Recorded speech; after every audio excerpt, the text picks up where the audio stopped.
That's the news from the KBC newsroom. Al Malacote reporting, and turning you back to Elliot Mintz. Thank you very much, Al Malacote. Thank you very much indeed for all of the latest news.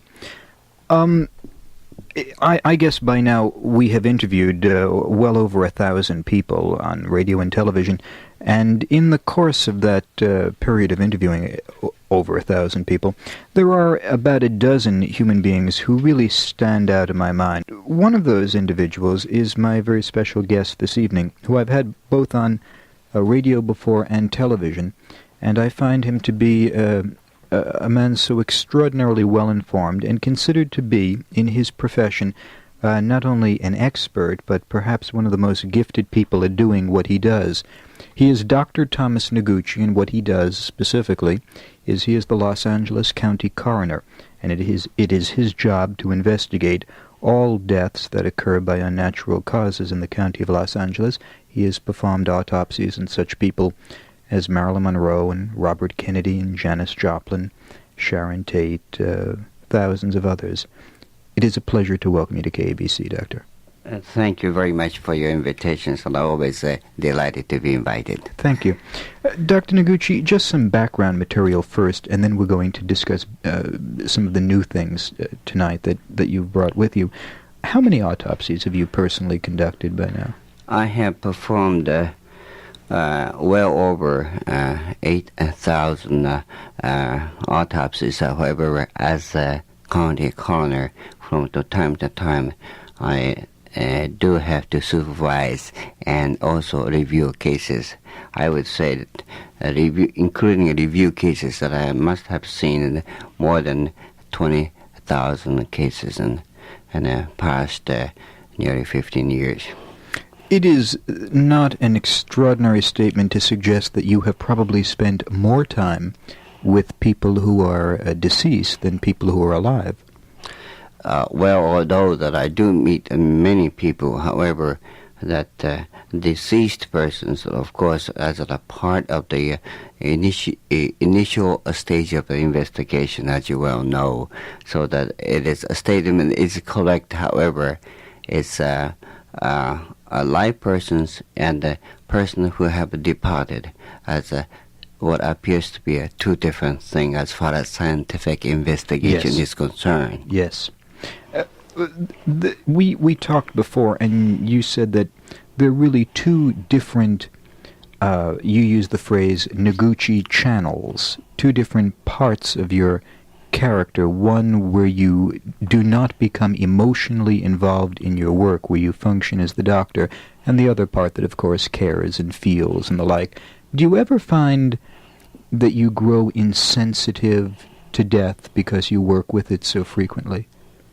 I don't think any person would lose a sensitivity to the loss of the a member of the family, and because of his professions was happened to be county coroner or related the profession.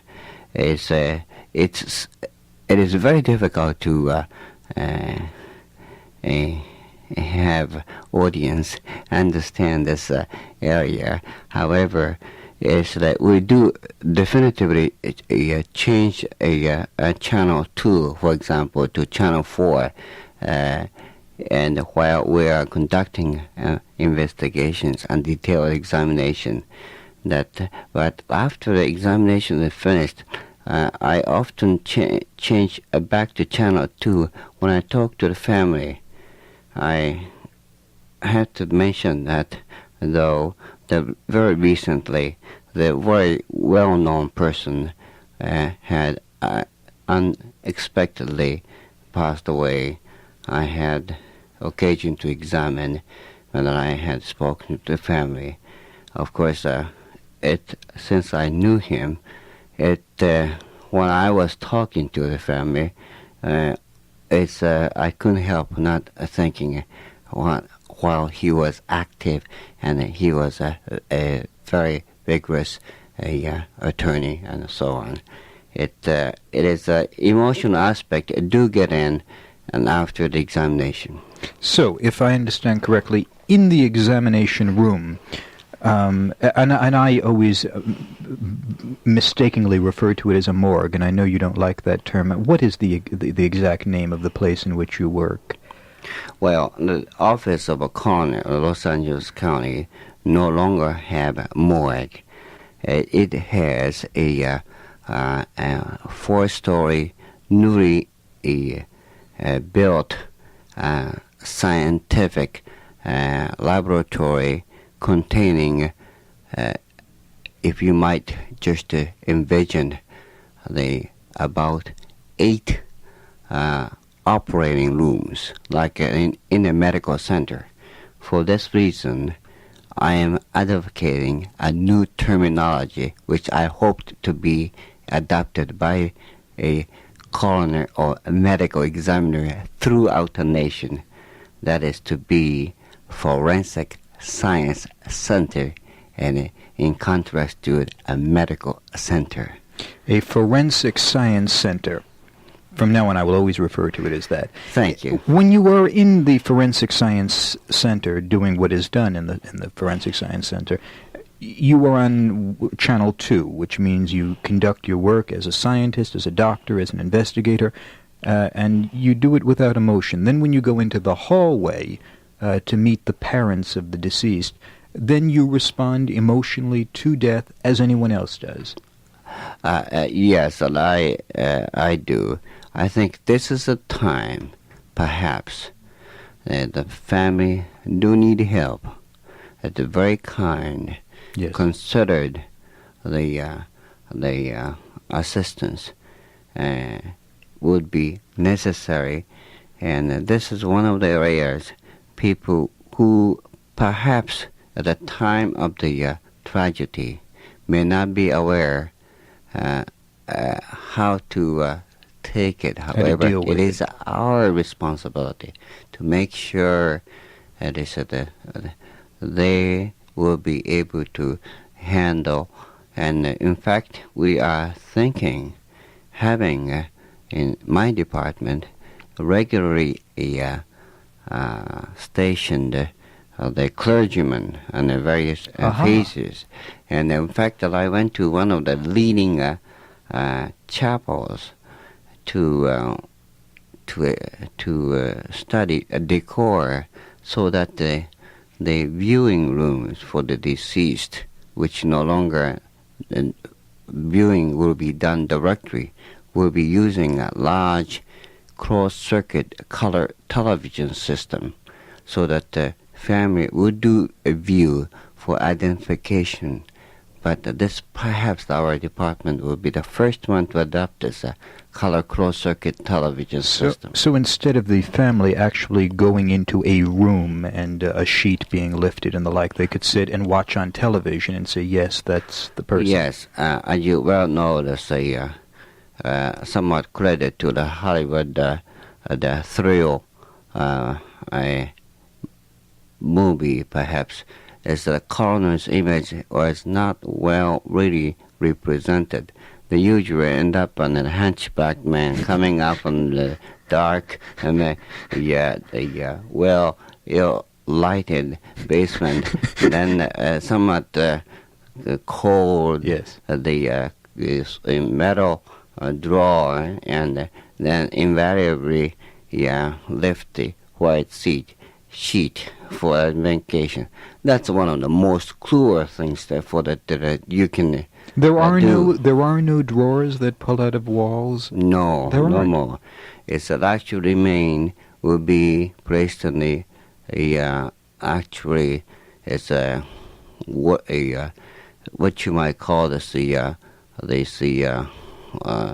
of course it's where the remains are on a separate floor, highly secured. No one else can get in unless you have a special key. Mm-hmm. And elevator does not stop. And the waiting room will be especially designated, and cross-circuit television camera, same as the studio camera or the annual television understand, system. And the actual cross-circuit wire goes up to the first floor, and the family will be properly briefed I understand. On any given night, Dr. Noguchi, how many bodies or cadavers are in the locked room?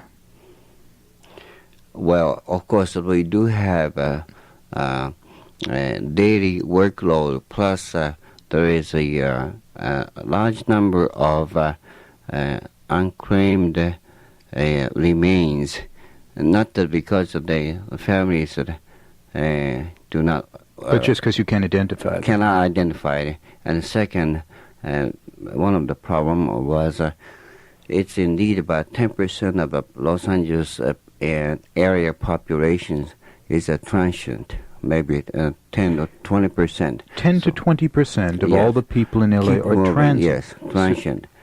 And of course, it's LA to becoming an international port. And there are a number of visitors from all over the country. Yes. So we do have a difficulty in locating a next of kin. We do search, we do make a diligent search, but throughout the not nation, but all over the world, to find the next of kin. So I would imagine that on any given occasion you would have hundreds of people there. Yes, indeed. We do have at this time over 300 remains to be processed. Now, Dr. Noguchi, when you walk among the remains of 200 or 300 corpses in a room, most people listening to us now, the thought of doing that is just so overwhelmingly taxing on their emotions and their psyche that seems like such a frightening thing to do. Does it disturb you? Does it spook you at all? Well, of course, this is one of the common questions. Of course, as I was in boyhood and living in a little suburb of the city of Tokyo, at the age around, say, 10, the Japanese often do believe in a spirit coming out Yes. from these remains, and in the night there's certain fluorescent is spiritual sort of a configuration similar to a tadpole, a size of somewhat similar to the perhaps 12 inches to the 15 inches. A fluorescent light over Fluorescent the light, body? not over the body, but floating to the sea, to the sky. Let me make sure I understand that, Dr. Noguchi. You say that where you grew up in Tokyo, among a number of Japanese people, they believe that the spirit leaves the body, and that as a child you saw this spirit floating up from the body? Yes, and I don't know what it is. Of course, all the kids tend to kill around each other, and in the dark night that I have seen it's what we call it, if I may use a Japanese term to be sure. Some of the Japanese audience may be able to understand the terminology. What we call hinotama. Hinotama. Yes, this is the it's an explanation of this unidentifiable fluorescent sort of a spirit leaving and floating up to the sky and indicating that death had taken place. We might call that in Western society a soul or spirit or aura or presence leaving the body. Yes. Yes. Now, then, of course, what I've seen is what appears to be is that I do distinctly remember that I have observed 3 times in the past when I was a boy. But in our facility, although I have darkened, last 20 years I have not had opportunity to observe. Perhaps I may have been more or less tuned into this channel 2 rather than channel 4. That is most interesting. I'm going to just underscore that, and then we're going to talk about victimology for a few moments, and then we'll go to the telephones, because I'm sure our listeners would like to talk with you.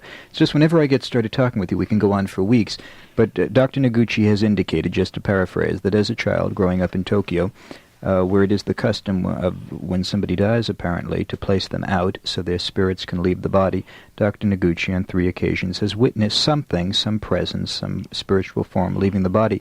However, with the hundreds, the thousands of people who have passed through the Central Scientific Facility, Dr. Noguchi has never noticed such a presence leaving. When you were on the television program, we discussed, not in any great detail, of course, some of your religious feelings, and you told me then you did not believe in reincarnation, that you do not believe in a soul, and that you did not believe in anything leaving the body after death. That's yes, like I did mention.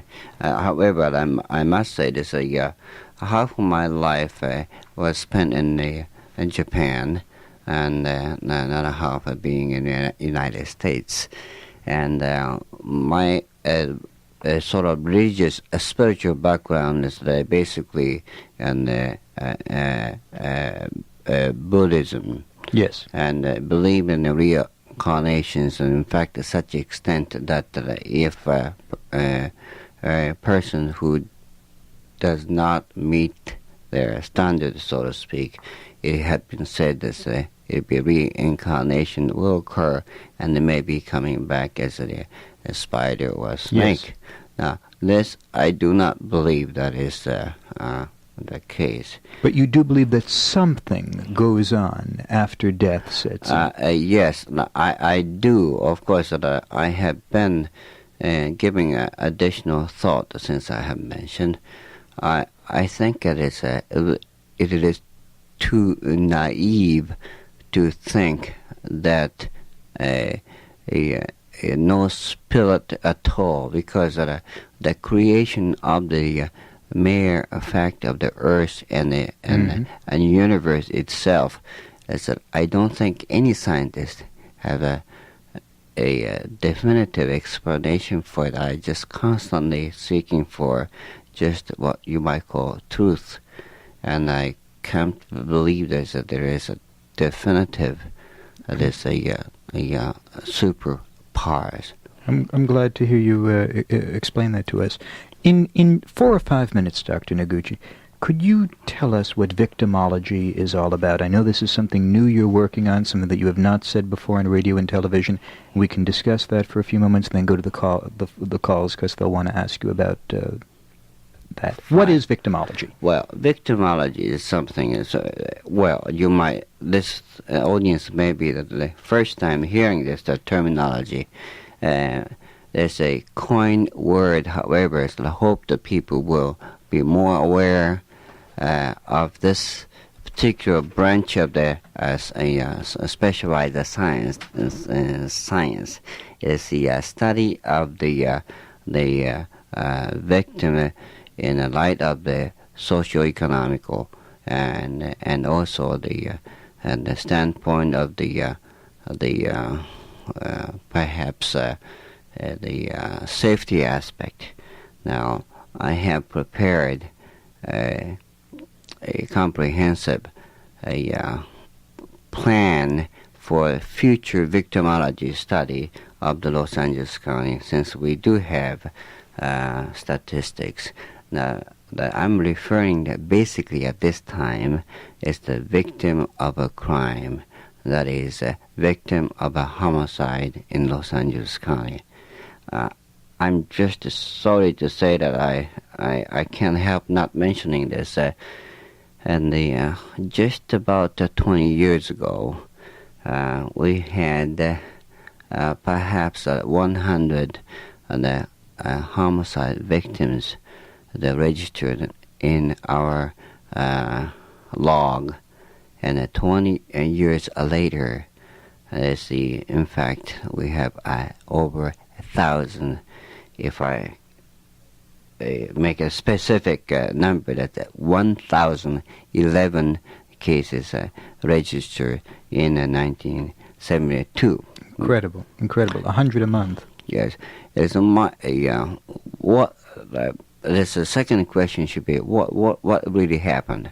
There is increased number of the victims among youth, against youth, and this is a very important aspect in the increasing number of the homicide victims. Now, I did do a summer study. When does the actual homicide occur, or a person get involved and get killed? Simple language. And when does it? It's actually, it is the, in other words, that if you can avoid these hour of the day, I think you will be perhaps avoiding this to become the victim. Just to paraphrase, what Dr. Noguchi is suggesting here is that he is now giving you information as to how to avoid being a homicide victim based upon his studies and his facts and figures. The first thing you're about to hear is what hours one should be particularly alert. Yes, approximately 75% of the victims occurs between 11 p.m. to 3 p.m. and some of the 11 p.m. in the evening? 11 in the evening till 3 in the morning, right? So that their parents that who may be interested in knowing this, they have a curfew, maybe some significant to it. From 11 p.m. to 3 a.m. is the time that you would most likely be murdered. And also that is the weekends is make sure that that's the time. It's Friday after 9 p.m.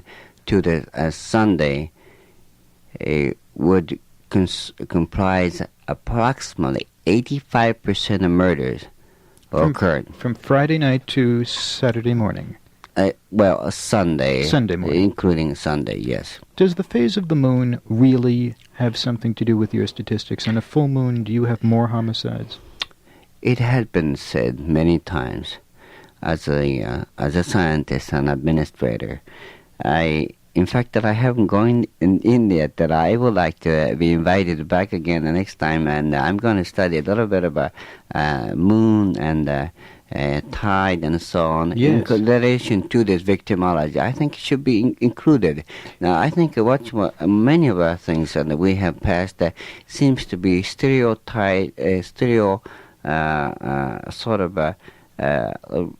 just routine statistics. I think it is not interesting nor meaningful.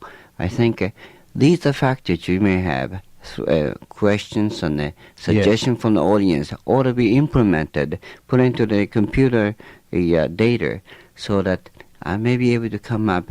It is not really influence that's a full moon versus actual. I understand.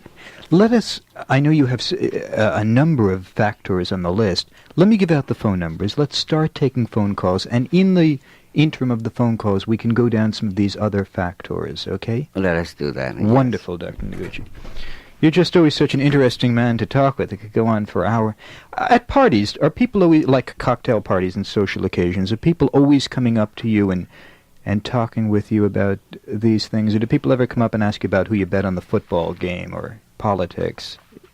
Is your work of such interest to everyone? Yes, of course. I try to be all-around conversationalist, and although there seems to that the moment they know that I am the county coroner, hey, can you? Is that possible that you can commit the perfect crime? And these are the most common sort of questions. The first time I met you, I asked you if you could commit the perfect crime and get away with it. I remember that evening. By the way, according to your victimology report, at this precise moment, we are in the highest homicide period, are we not? It's 11:30 on a Saturday night. Yes, that's true. And just a word of caution that although Dr. Noguchi has been involved in some extraordinarily notorious crimes, we can discuss the ones that he has worked on that have already, matters like Robert Kennedy and Marilyn Monroe and the others. However, there are, I know, a number of cases pending now before the courts that Dr. Noguchi's office would be involved in, and I just ask you to steer away from asking any questions regarding any of the matters that you've been reading about in the newspapers. Elliot Mintz, you're on Talk Radio with Dr. Noguchi. Yes. Dr. Noguchi? Yes, sir. Good evening. This is Jethro. Oh, yes. I'm wondering, what possessed you to become a coroner in the first place? It's kind of an obvious question, I guess. Of course, I have been very much interested in the law and the medicine. And when I entered the medical school, I felt it's very important that I do go to law school at the same time. Of course, I don't suggest that and that everyone to do this. But this is an area that had been neglected, so to speak, and I intend to pursue further to definitively develop this the coroner's science in reference in comparison with the police science. So you originally went into your profession because you wanted to improve the profession, add to it. Yes, that's true. KABC, Elliot Mintz, you're on Talk Radio with Dr. Noguchi. Hello, this is Karen. Karen, could you talk a little louder, please? Yes, I'm sorry. I went through a very bad time in my life where I was going through suicidal tendencies, and I did attempt 3 times, and the 3rd time I did succeed, almost. And I was taken to the hospital, and they couldn't get a respiration or anything else. They put in a vent pressure machine. Yes. And my, I think they call it, my respiration was 6. And the doctors gave a pope, they sent in a priest. And I can remember all this from because I was out completely. But your subconscious can hear everything that's going on. I don't know if Dr. Noguchi knows this. Yeah. Well, it's the determination of the exact time of death is it used to be very simple, because when the heart stopped and as a doctor pronounced the death, and nowadays there is a stage of suspended reanimation. That's the language we use. In other words, when the heart stopped, but as the brain still continue functioning, has muscles on it. Yes. I kept saying, Karen? What are they talking about? They're stupid. I'm going to live. What are they talking about, in my own mind? I can remember the priest coming in. I remember dropping his rosary and the special nurses. I remember a doctor coming in and says, this poor, beautiful girl is going to die. How old were you then, Karen? I'm 29 now, and this was down, There are certain... 5 years ago, 6 years ago. Karen, certain medication do produce... Karen, let Dr. Noguchi answer your question, please. Karen, there's certain medication do produce a transient stage, although there's for the average the person, so even doctor, that the patient is in a very critical conditions, the person himself or herself has certain memory, and of course the brain is a memory storage unit, so that perhaps you were aware of what's going on and you can recall, although those recollection may not be whole recollections of the missing hours that you had.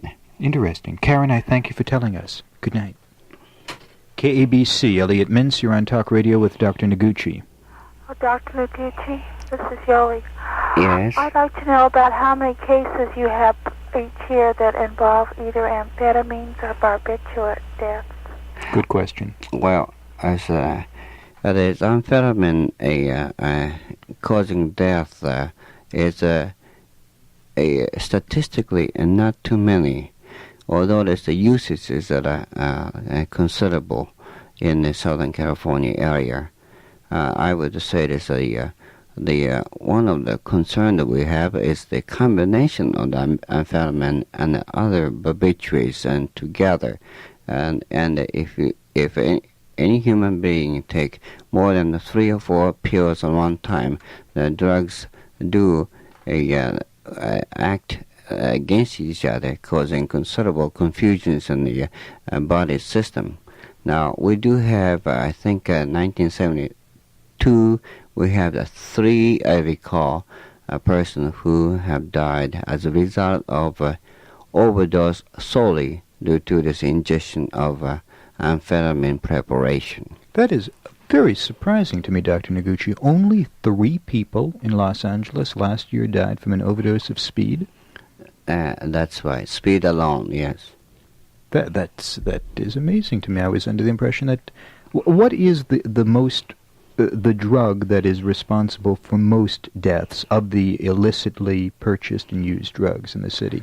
That's a short-acting barbiturate, second they often call the red devils and yellow capsules and so on, reds. That was how you diagnosed the official cause of death for Marilyn Monroe, was it not? Yes. Of course, that was the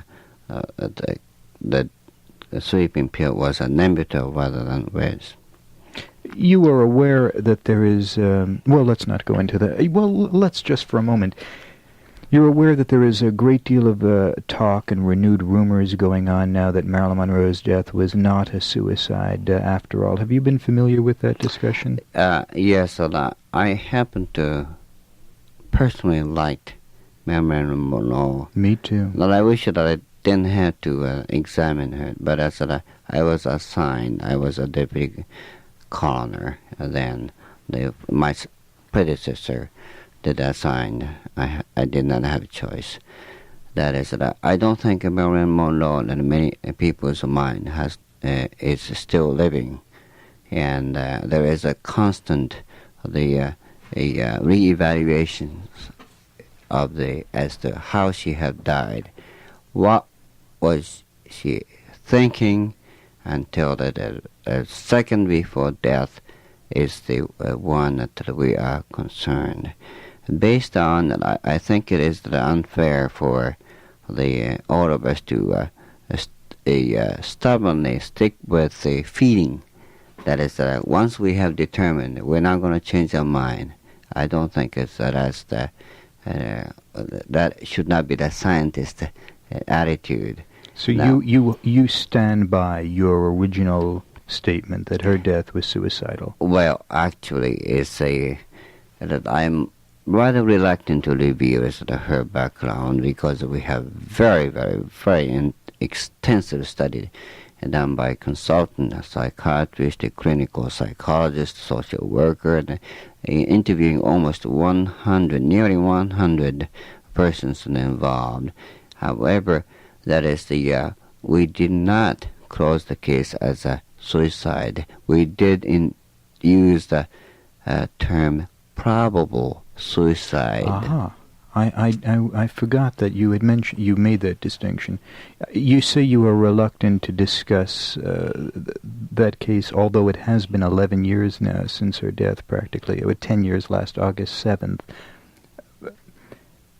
It just seems strange to me that 10 years later you would still not be willing to discuss the circumstances around her death. Well, I believe in that, of course, and I think let us consider ourselves the assuming effect we have lost a member of family. I do feel that we do have responsibility recognizing privacy of the human being as well as a deceased person. I understand.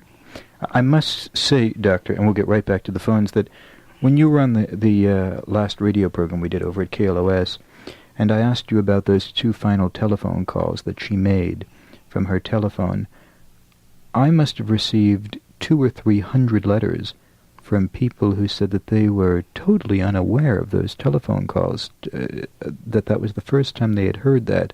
Or is that information generally well known? I don't think it's really well known that although we possess such information at the time of the investigation, however, we did not feel that at that time there was it would not serve any purpose by revealing it. It was it is perhaps a common knowledge by now. Could you, just for the benefit of those who are unaware, just tell us again who the last two people Marilyn Monroe phoned before she died? Since you have mentioned it's very, very, it's just a idea that came to my mind that the last person, according to the research and investigation, and that the last call came from the Bobby Kennedy. Senator Robert Kennedy. Senator Kennedy. Was the last...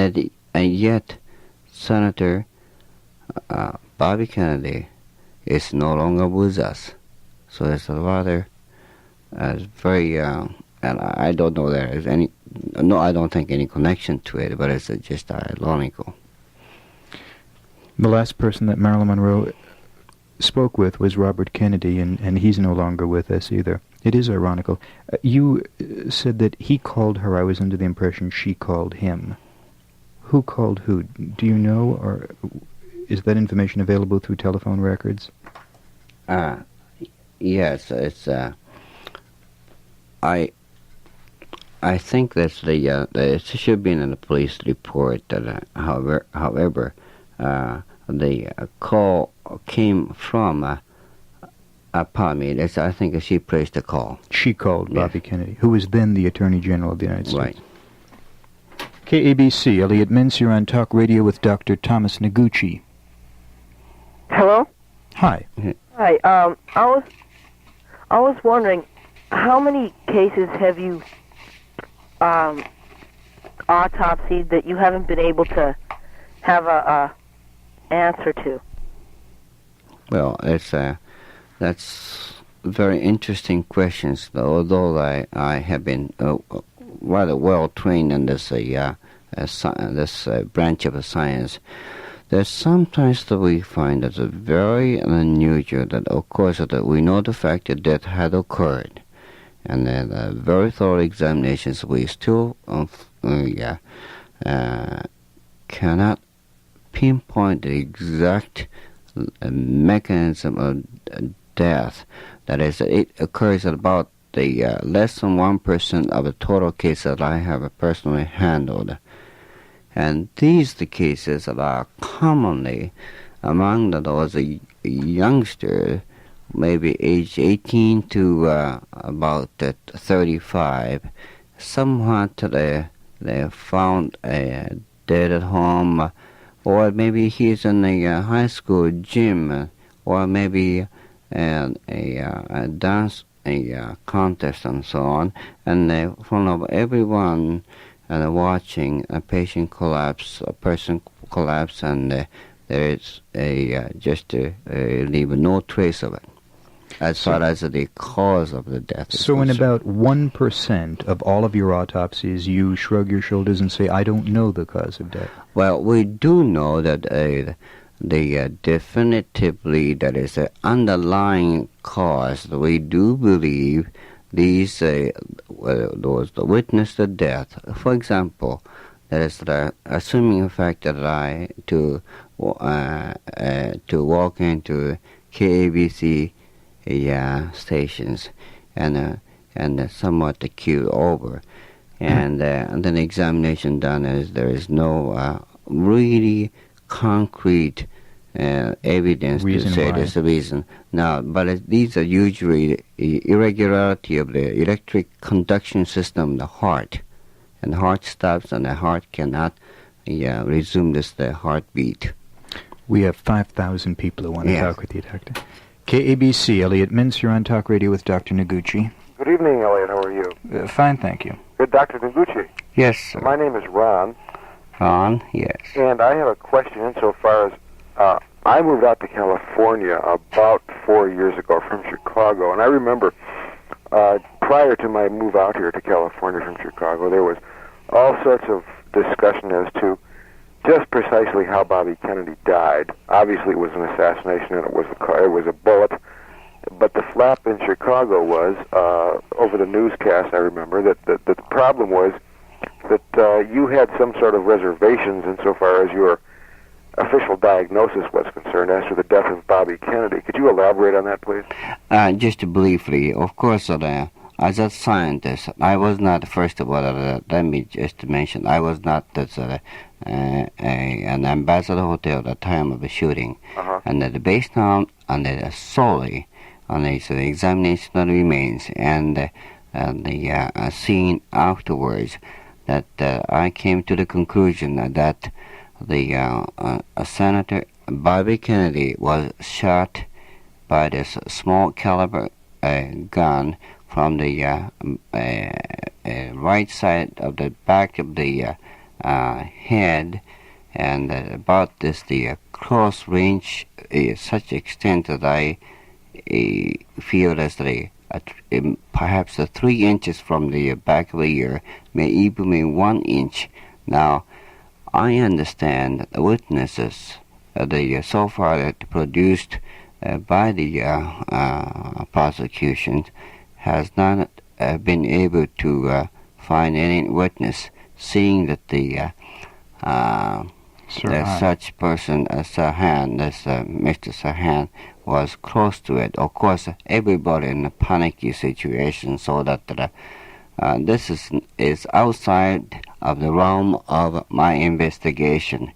Caller, if I might be able to clarify, because I discussed this with Dr. Noguchi too earlier, a year or two ago, because there was so much discussion about it, that whereas the conflict in the media seemed to be that Dr. Noguchi in his scientific investigation indicated that the gun, the murder weapon, would have had to have been X amount of inches from the senator at the time the shots were fired, witnesses at the hotel indicated that Sirhan was never that close. So the discussion concerning the controversy was outside of the realm of Dr. Noguchi's investigation. He only can report to you what he testified to in court based upon his... Okay, also another question, Doctor. What, in your estimation, that the public might know about was the most mysterious autopsy you performed in your years as the man who was in charge of this realm of responsibility for the local government? Did you say mysterious? Mysterious. Yes, mysterious. Well, and the term mysterious often... puzzling. Well, let's use the word puzzling. Puzzling. Of course, the one that I still do remember very vividly, throughout my career as the forensic pathologist and county coroner, I have a moment that I walked in as a resident of the Sharon and Tate. It was a bizarre scene. It's a rather, and if you like to call it mysterious, it is a bizarre scene that I have never seen. It's a bizarre scene like this. Yes. Caller, I must stop you. I thank you for calling. Thank you very much. The Sharon Tate murders probably have created more paranoia and fear in a community of any things, and the echoes of that trial continue up to Bill Farr. Now, are you totally convinced as to that case has been put to bed sufficiently? That there is nothing more that need be explored in that particular case? I think as a county official, I have to caution that as the case is an appeal, that I don't think that I'm permitted to discuss further. I'd like to talk about victimology for a few more minutes, because shortly people will be going to sleep, and if we continue in this light or this darkness, it's just going to make for difficult dreams. In just a few moments, could you just go down 1, 2, 3, some of these factors that are so interesting to us about times where you were most likely to be a victim, circumstances, etc.? All right.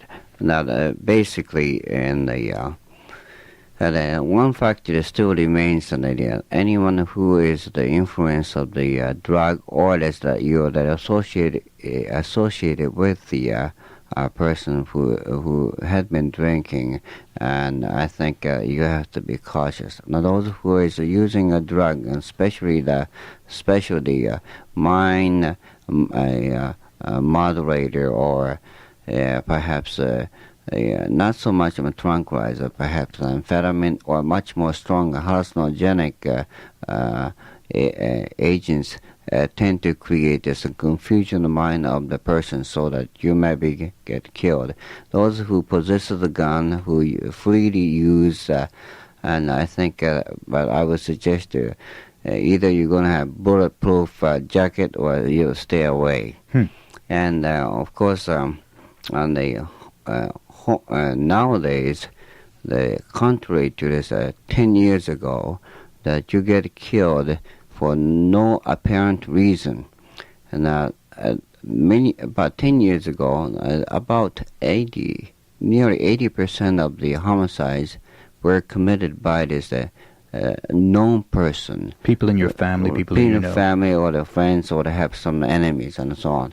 But approximately at this times, it's a small percentage of the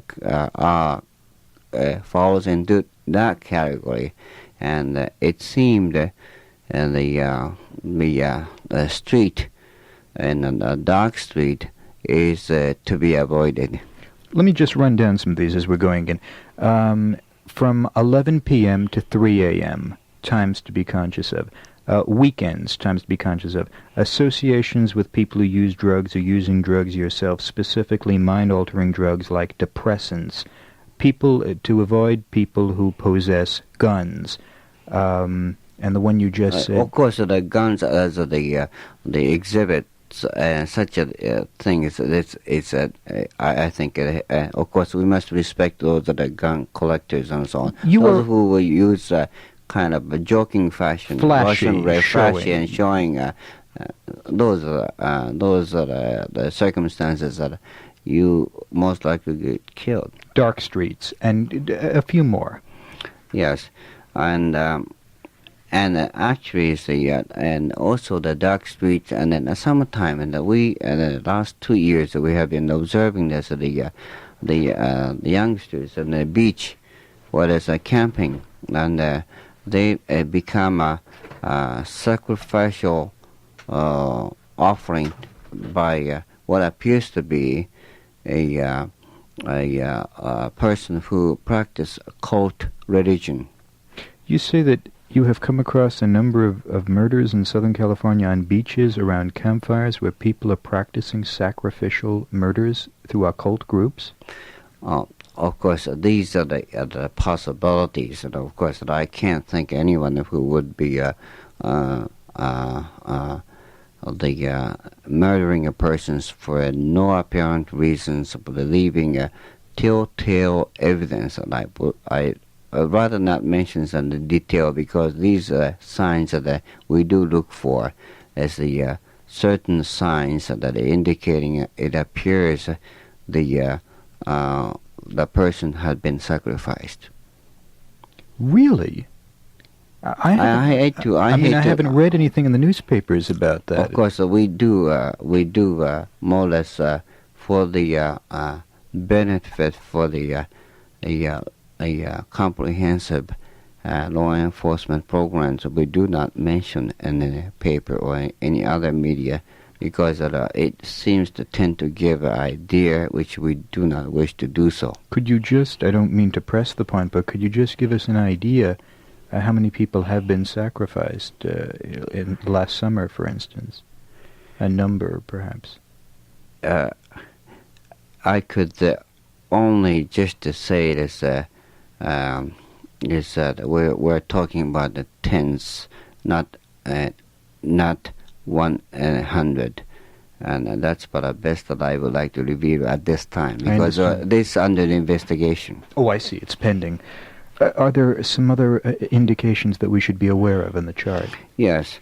I think, of course, you can't do anything about the age, but if you are in between age of 10 to 19, and you have to be careful. Of course, if you are 20 to 25, more so, and those are in fact, and I'm showing to Elliot Mintz here. That's just showing this, and of course the audience would not be able to see in this media. However, it's a sharp triangle shape of the diagram indicating as the age between 10 to 19 is 20 to 29 is basically involved in as a victims. So an average age of a homicide victim in Los Angeles would be around 25 and would be a male.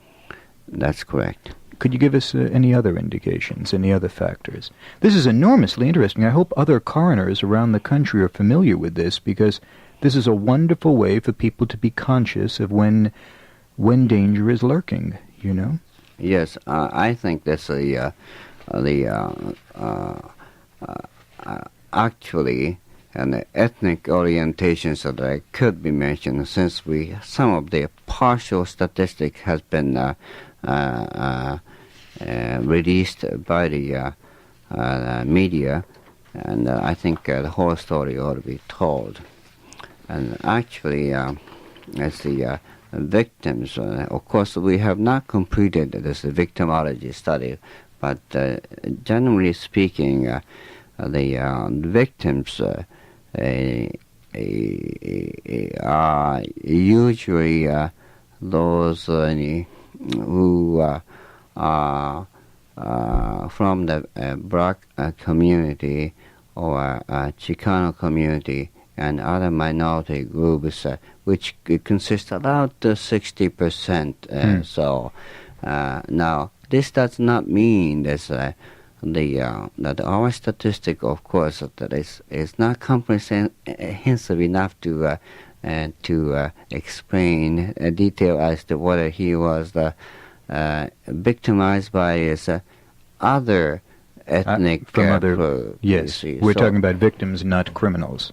That's right. We are dealing with the victims rather than criminals, so that the audience would understand this. Dr. Noguchi, we are running out of time. Just one or two brief questions in closing. You have been doing this work most of your life. You have supervised 20,000 autopsies. You were in a profession that most people find so difficult to accept in their own personal lives. If you had it to do all over again, if you were that young man growing up again outside of Tokyo, would you have pursued the same life in the same way, or changed perhaps and been something else?